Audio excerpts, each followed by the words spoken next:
10টি গুরুত্বপূর্ণ বিজ্ঞানসম্মত সুন্নাহ আপনাদের সাথে শেয়ার করব ইনশাআল্লাহ। একজন মুসলিম হিসেবে অবশ্যই আমাদের প্রতিদিন ঘুমানোর পূর্বে এই 10টি বিজ্ঞানসম্মত সুন্নাহ পালন করা জরুরি। আশা করছি আপনারা সবাই ভিডিওটি শেষ পর্যন্ত দেখবেন এবং নিজেদের জীবনে এর বাস্তবায়ন করবেন ইনশাআল্লাহ। আল্লাহ তাআলা তৌফিক দান করুন। তাহলে চলুন শুরু করা যাক। নাম্বার 1, ঘুমানোর পূর্বে ওযু করে নেওয়া। আপনি যখন ঘুমাতে যান তখন যদি আপনার শরীরের বিশেষ অঙ্গ যেমন হাত, পা, মুখে ইত্যাদিতে যদি কোনো জীবাণু থাকে এবং এই অবস্থায় যদি আপনি ঘুমান, তাহলে সময়ের ব্যবধানে জীবাণুগুলি তার বংশবিস্তার করবে। কারণ এমন অনেক জীবাণু আছে যা ঘন্টা কয়েকের মধ্যে লক্ষটি বাচ্চা দিয়ে থাকে। কিন্তু যদি আপনি ওযু করে ঘুমান, তখন আপনি বিভিন্ন রোগে আক্রান্ত হওয়া থেকে বেঁচে যাবেন। তাই তো পৃথিবীর সবচেয়ে বড় বিজ্ঞানী প্রিয় রাসূল সাল্লাল্লাহু আলাইহি সাল্লাম ওযু করে ঘুমাতে বলেছেন। তিনি বলেন, যে ব্যক্তি ওযু অবস্থায় রাত্রি যাপন করে তার অন্তর্বাসে এক ফেরেশতা রাত্রি যাপন করে। সুতরাং যখনই সে জাগ্রত হয় তখনই ওই ফেরেশতা বলে, হে আল্লাহ, তোমার বান্দা অমুককে ক্ষমা করে দাও, কারণ সে ওযু অবস্থায় রাত্রি যাপন করেছে।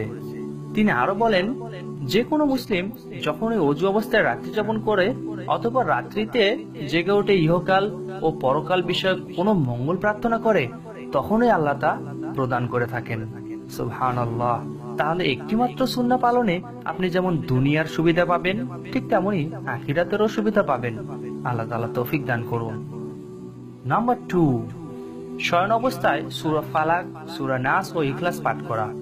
শয়ন অবস্থায় 2 হাতের তালু একত্রে মিলিয়ে সূরা ইখলাস, সূরা ফালাক ও সূরা নাস পাঠ করে তাতে ফু দিবে।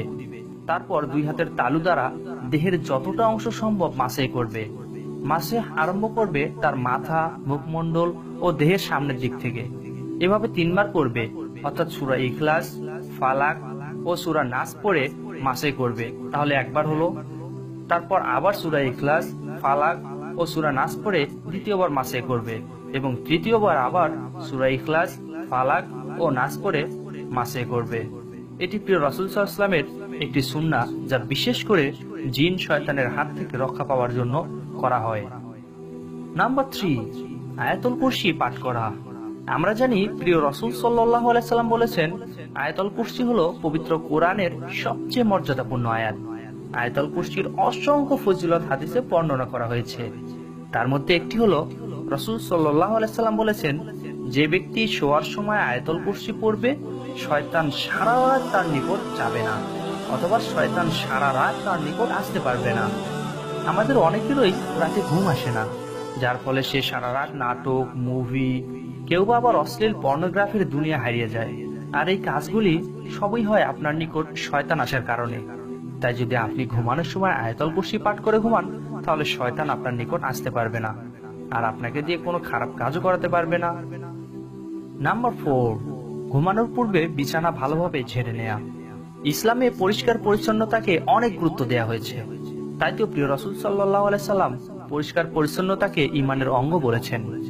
এমন অনেক শোনা যায় যে কোনো ব্যক্তি রাতে ঘুমানোর জন্য বিছানায় শুয়েছে, তখনই কোনো সাপ বা বিচ্ছু তাকে দংশন করেছে। তাই তো আমাদের প্রিয় রাসূল সাল্লাল্লাহু আলাইহি সাল্লাম বলেছেন, তোমরা শোয়ার পূর্বে তোমাদের বিছানা ভালোভাবে ঝেড়ে নাও। নাম্বার 5, সূরা বাকারার শেষ 2 আয়াত পাঠ করা।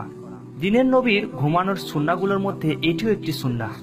রাসূল সাল্লাল্লাহু আলাইহি সাল্লাম বলেছেন, যে ব্যক্তি রাতে সূরা বাকারার শেষ 2 আয়াত তেলাওয়াত করবে, এটা তার জন্য যথেষ্ট হবে। সুবহানাল্লাহ, আল্লাহু আকবার। এছাড়া আলী রাদিয়াল্লাহু তাআলা আনহু বলেন, আমার জানা মতে এমন কোনো জ্ঞানী মানুষ নেই যে কিনা ঘুমানোর পূর্বে সূরা বাকারার শেষ 2 আয়াত পাঠ না করে ঘুমায়। নাম্বার 6, ঘুমানোর পূর্বে নির্দিষ্ট দোয়া পাঠ করা।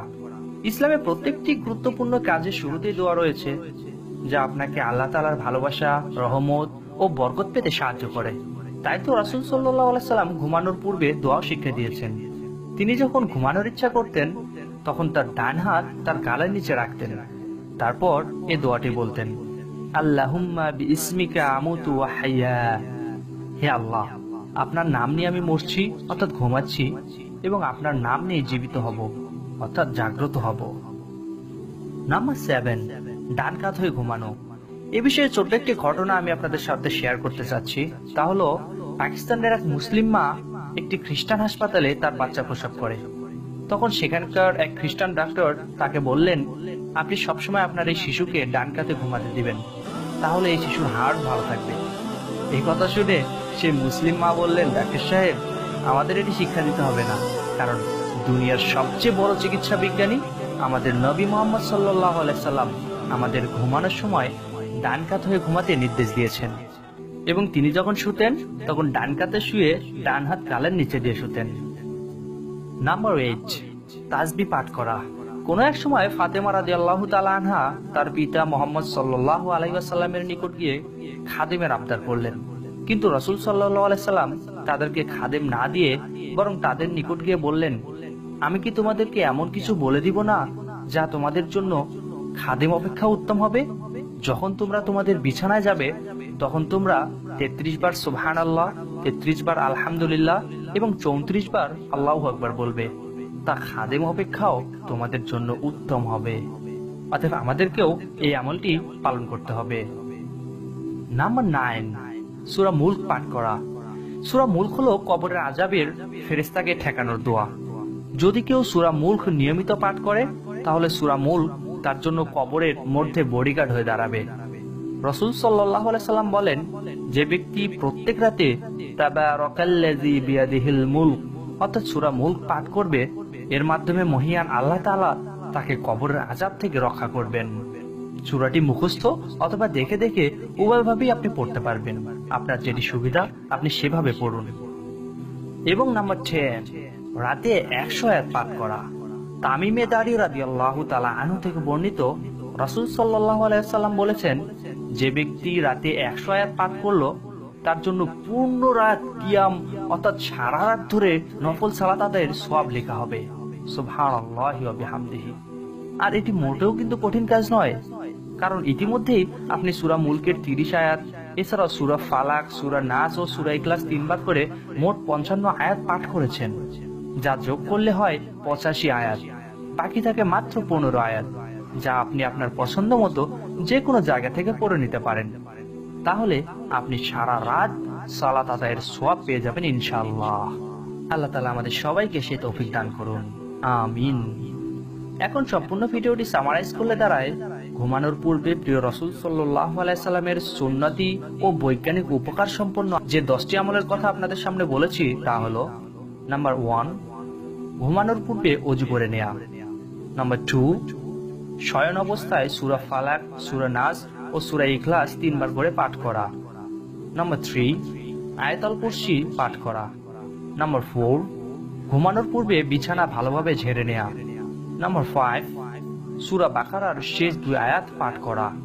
নাম্বার 6, ঘুমানোর পূর্বে নির্দিষ্ট দোয়া পাঠ করা। নাম্বার 7, ডান কাত হয়ে ঘুমানো। নাম্বার 8, তাসবিহ পাঠ করা, সুবহানাল্লাহ, আলহামদুলিল্লাহ, আল্লাহু আকবার। নাম্বার 9, সূরা মুলক পাঠ করা। এবং নাম্বার 10, রাতে 100 আয়াত পাঠ করা।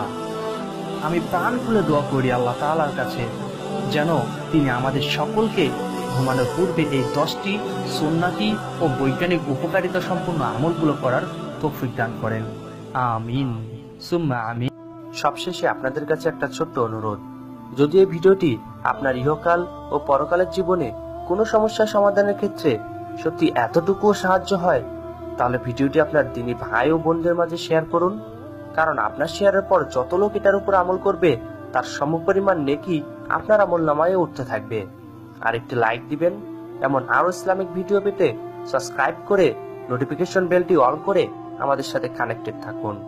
এবং নেক্সট কোন বিষয়ের উপর আপনি ভিডিও চান তা নিচে কমেন্ট করে জানান, কারণ আপনাকে আল্লাহর দিনে সাহায্য করাই আমার মূল উদ্দেশ্য। ওয়া আখিরি দাওয়ানা আলহামদুলিল্লাহি রাব্বিল আলামিন। والسلام عليكم ورحمة الله وبركاته. وتخفي الذنب عن خلقي وبالعصيان تأتيني فكيف أجيب